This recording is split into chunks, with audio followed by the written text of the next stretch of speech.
my name is Frank Semanek. I'm a senior consultant with PlanPILOT.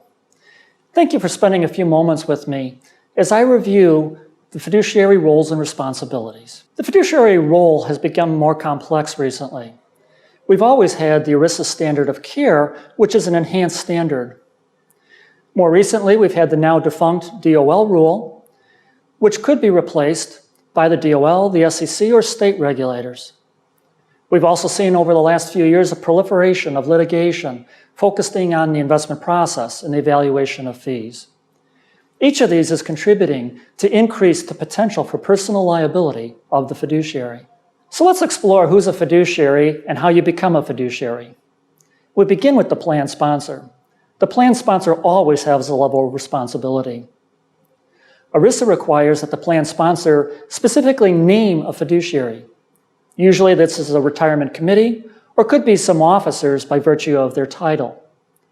There are other ways, though, of becoming a fiduciary. The first is to be deemed to be a fiduciary because of the role you're performing. More technically, this is known as a 321 fiduciary. A person can be deemed to be a fiduciary because they render investment advice on a regular basis and receive compensation for doing it. Also, anyone who has discretionary authority over the management or the disposition of the assets can be deemed to be a fiduciary, whether they actually exercise that authority or not.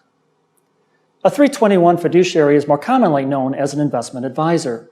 The other way of becoming a fiduciary is to be appointed. Again, more technically, this is known as a 338 fiduciary. In this case, the committee appoints an entity, a registered investment advisor, a bank, or an insurance company, to have authority over the management of the assets. That entity must acknowledge their acceptance of that responsibility in writing. When this occurs, this type of fiduciary is known as an investment manager, in contrast to the investment advisor. Consultants will usually serve in either capacity, depending on what the plan sponsor would prefer, and they're comfortable with accepting that responsibility. There is another role, though, that we should be familiar with, and that's an investment advisor who's actually serving as a broker. A broker is not a fiduciary.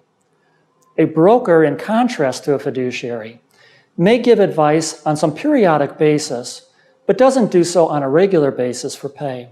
In this case, a broker's standard of care is to make suitable recommendations, but does not rise to the same level as the fiduciary standard. In those cases, a broker is more likely to use proprietary products or to receive commissions as a form of compensation. So knowing these different ways of becoming a fiduciary, what are the main differences between a 321 and a 338 fiduciary? Well, in the 321 or investment advisor case, the advisor is making recommendations to the committee.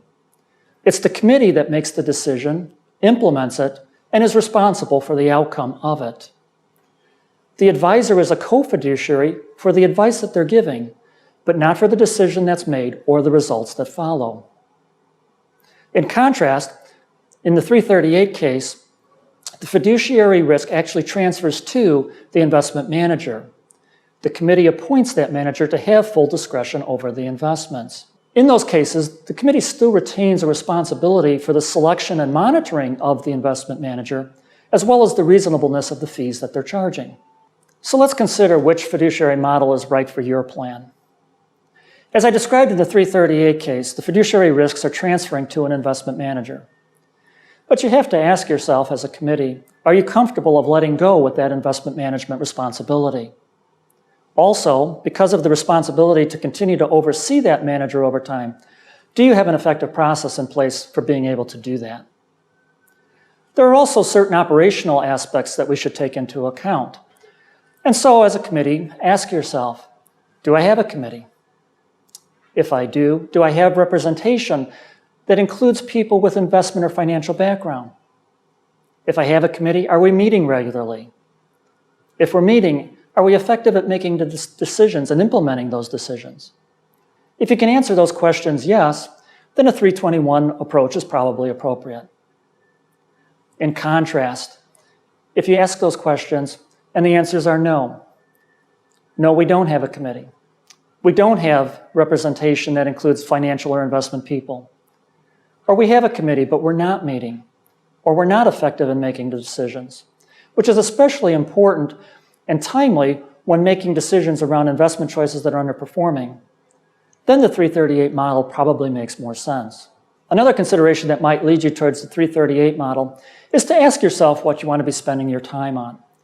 Managing the investments is a long and complex process.